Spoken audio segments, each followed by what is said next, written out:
Да дам сега да покажа на камерата, тук още малко хартия съм събрал, пластмаса, това, което остало от къщата.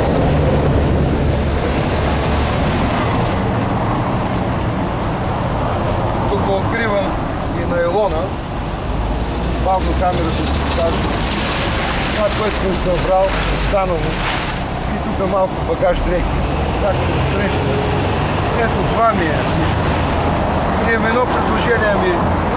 То кметството и без той вечерно време никой не спи. Ми кмета да взема си занеса багажа в кметството. И вечер поне да спа там и да взимат, какво да правя. Трябва, изглежда геноцида е пълен, трябва да умра. Трябва ли да сида на улицата и да мръзна? Кмета на топличко, какво го интересува? Значи аз трябва да умра. Що ми кметството и той без той вечер никой не спи там. Тя да си легна, да си почивам, нали, на топличко, все пак и аз съм човек.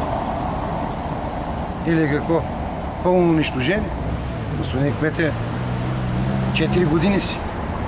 Иди па 2 пъти, после няма. И след това не се знае.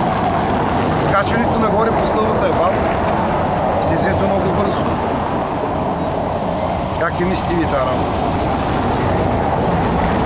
Трябва ли да тормозите хората? Кои сте вие да ги тормозите? Кой ви дава това право?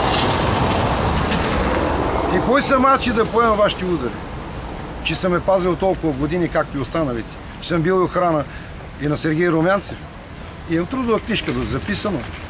Какво правим тогава? Да тръгна да трепа хората по улицата? Няма да стане. Кой на кого е длъжен, господин кмет? Аз на вас или вие на мен?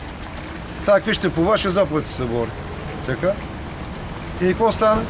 Всичко отива на буклук. Вместо да се ползва.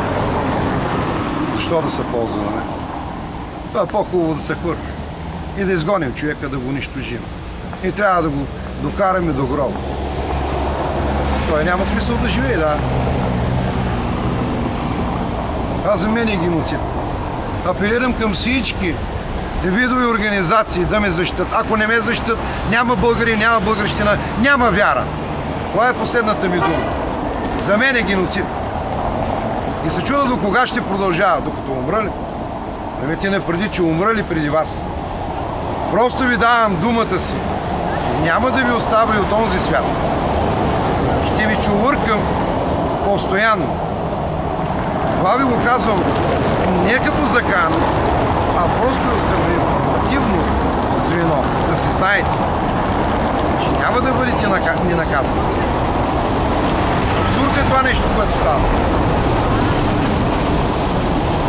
Ще бутнат един човек, ще го изгонят на улицата. Аз съм на улицата, господин кмете.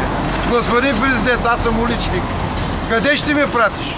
Ще ми забиеш перка в задника и на гърба и като Карсон да лета ли? Над блоковите пространства, и да се крие в пилишарниците горе или галабарниците. Кажете от човека какво искате от силомаха. Има едно око да му го извадим, И много сте смели, защото имате власт. Ела с мен да видиш как се вади хляб, бе. Как се еде от кошер. Не да седиш да ме гледаш като изтървам и да ми говориш за учени фрази. Ела при мен.